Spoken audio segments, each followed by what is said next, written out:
But it's also a privilege to be black. And it's a privilege to be an American.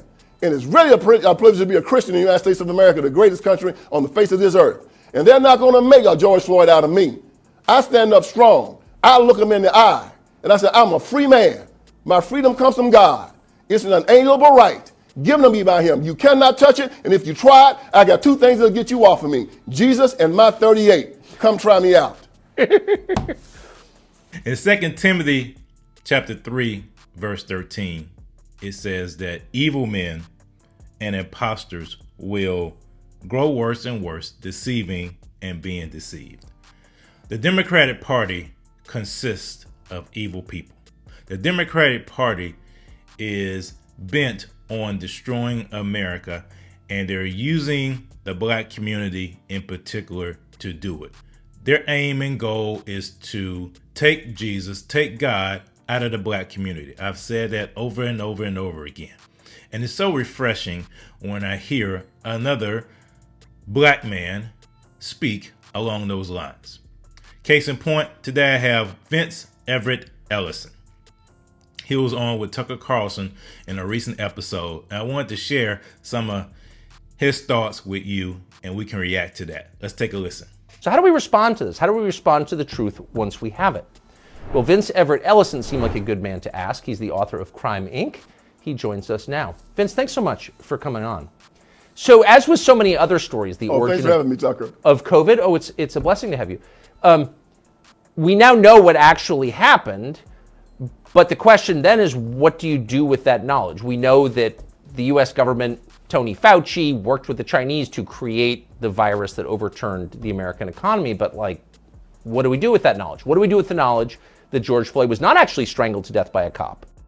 We have to acknowledge the people that gave it to us and why. See, George Floyd is the Democratic Party's prototypical black man. Woo! He coming out strong. These are the black men they are trying to create. So George Floyd has to be elevated. He has to be celebrated. He's perfect to them. He was poor. He was uneducated. He was a drug addict. He didn't have a job. He was down there begging and crying and asking the white people to not kill him. To a white Democrat, this is the perfect black man. He is so on point. I've said it in multiple videos. That's how the Democratic Party, that's how white liberals view black people, and in particular, black men. They view them as less than. They view them as an animal. They view them as an experiment. So they try to socially engineer the outcomes of black people and black men. So George Floyd was a prototype of what they want black men to be.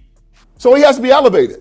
Look, not a few days ago, Kamala Harris and Joe Biden celebrated hip hop music. They had a celebration of hip hop. Hip hop culture is America's culture. It is a genre. It is music and melody and rhyme. And hip hop is also an ethos. A music genre that calls the black man the N-word, calls women the W word and the B word, talks about misogyny, shooting police, smoking dope, selling dope, fighting, killing, acting a fool. They celebrated this genre. Why? Because this is how they see black America. They see us the same way they see George Floyd. And they have to make more of us because everywhere they rule, John F. Kennedy stood in front of the Berlin Wall in the 60s and said, if you think that communism is great, let them come to Berlin. Well, if you think that the Democratic Party is great, let them come to Detroit. Let them come to Chicago. Let them come to St. Louis. Let them come to LA, Portland, Seattle, Memphis. Anywhere where they rule, you'll see George Floyds all over the place. I was just in Detroit about 3 weeks ago, and all you see is depressed housing. All you see is people walking around as if they have no future and no hope. I've been to Chicago, even in the place where I live now, in the Charlotte area. Whenever there's Democrats in control, whenever Democrats run a city, that is what they produce. Destruction, demise, dismay. And that affects black people most acutely because those are the people that they're doing their social experiments on. And they're proud of them. In Baltimore, Maryland, they spend $21,000 per child for every child up there inside the school district. Not one school is proficient in math, science, or reading. But they keep it going every year. Why? Because they're producing George Floyds. But and may I- George may- Floyds wait, vote can I for the ask you, Democrat though? Party. But why would, so when most of us, you, me, I think all normal people look at George Floyd's life, you think this is a disaster. This guy never added anything. He took a lot in prison at least 8 times. I mean, his life was a tragedy at best. Why would you want more people like that? Because he votes for the Democrat Party. And then he teaches his children to vote for the Democrat Party. And then these white Democrats can feel superior to him. Yeah. He can be controlled by them. Just like, think about an old slave plantation, Tucker, back in the day. How they wanted their slaves to act. Subservient, obedient, ignorant, doing what he was told. Not asking any questions. Having a slave mind. Being dependent on them.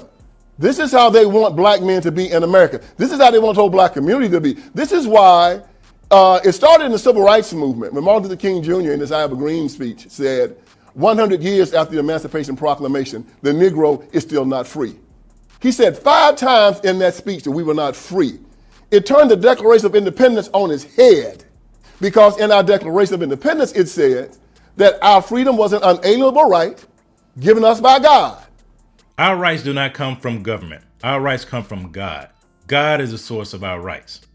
And I'm going to have to revisit that Dr. King speech, because a lot of black people are walking around here saying that they're not free, saying they're still oppressed. And did they get that from the civil rights movement? That's the first time I ever heard that. I have to think about that. John Locke in his second treatise of government said that an unalienable right is a right given from God. It is irrevocable, non-transferable, and unsellable. And unsellable. The government cannot touch it. It supersedes law. It supersedes the Constitution. However, King said that we was coming to government and to the white man for our right to be free. Even at the end of the speech, he said, on some certain day, we'll be free at last, free at last. Thank God Almighty, we're free at last. He said in that speech, when will we be satisfied? He said, we will never be satisfied until justice rolls down like water and righteousness like a mighty stream. That's a fancy way of saying never. And so black people heard that speech and said that we were not free here in America. And we make our children recite that speech every single year on King's birthday. And they say in that speech, the Negro is still not free. George Floyd was a slave in his mind. Yes, he was. He was a slave in his mind. He was a mental slave controlled by his impulses, controlled by his indulgences. That's what happened to George Floyd. That's who had George Floyd oppressed. He caused himself, he put himself into the grasp of the devil based upon his behavior and his indulgences. It wasn't the system that oppressed George Floyd. And the civil rights movement caused him to be a slave in his mind. And today they're still marching, 60 years later, telling black people, you're not free. Beg for reparations. Beg for affirmative action. Kill your children in the womb. Cut off your child. You castrate your children. Let drag queens come into school and shake their behinds in your children's faces. Run God out of the public square. And then they end up like George Floyd. But the one thing they do consistently is they vote for the Democrat Party, and the places where George Floyds live, they stay in absolute power. That's a pretty dark explanation. So you're saying that the Democratic Party as an organization intentionally degrades black people to keep them compliant and obedient. Oh yes, in my book Crime Inc. I talk about one of the main things they do, like the mafia and organized crime. They humiliate black people. They demoralize them. It's a Marxist construct. They demoralize their people. They beat them down. They tell them that they're victims. Well, it was Martin Luther King Jr. that said, they tell you to pull yourself up by your bootstraps. Well, how can you pull yourself up by your bootstraps when you're bootless? Now, Dr. King did have some traces of socialism and maybe even Marxism in some of his speeches and some of the things he said. That's something to reconsider. Was Dr. King really an agent for Marxism? You know, he told us we were bootless. You know, you have black preachers, and you've heard, you know about my iron triangle, the black preacher, the black politician, the black civil rights worker. They go into the black community. Consistently, you're a victim. You're oppressed. The country hates you. Well, see, I look at them and I say, I'm a black man, but I cannot be oppressed. You know why? Because I'm a child of God. Amen, brother. I'm not oppressed either. I made a video talking about that. I am not oppressed. I'm a child of God. I cannot be oppressed. I'm an heir of Jesus Christ. I cannot be a victim. Why? Because I'm an heir of Jesus Christ. I'm a child of God. I cannot be a victim. See, they tell these people to go against their religion and their basic ideology because most black men say they're Christians, right? But then they walk around saying, I'm oppressed. I'm a victim. I'm afraid. 365 times in our Bible, they tell us to fear not. Yet they walk around saying they're afraid in the United States of America. LeBron James said he's afraid. Kareem Abdul-Jabbar says he's afraid. Kaepernick said he's afraid. Well, I'm a black man in America, and I'm not afraid. I hear you, brother. I'm not afraid either. God didn't give me a spirit of fear, but power, love, and a sound mind. I will not fear. Fear not. Fear not. I don't ask for permission in my own house. America is my home. So as they walk around here crying, talking about, I'm frightened, I'm afraid, I can't make it, please help me, I tell them they stink in my nostrils. They're an affront to God. The flip side of white male intimidation during the civil rights was also black male cowardice. They laid down and let them beat them, slap them around, rape their wives and their children. Well, no, not me, never me. I'm a free man. I live in the United States of America. They say it's an honor to be, that there's white supremacy and that white people have some type of privilege. Well, as I said before, it is a privilege to be white, but it's also a privilege to be black. And it's a privilege to be an American. Hey, man, preach. It is a privilege. I have blood privilege. It is a privilege to live in the United States of America. All these people who want to bash on America, talk about white supremacy and white privilege, go live somewhere else and see how privileged you'll be. Go, leave. And it's really a privilege to be a Christian in the United States of America, the greatest country on the face of this earth. And they're not going to make a George Floyd out of me. I stand up strong. I look them in the eye. And I say, I'm a free man. My freedom comes from God. It's an unalienable right given to me by him. You cannot touch it. And if you try it, I got two things that'll get you off of me. Jesus and my 38. Come try me out.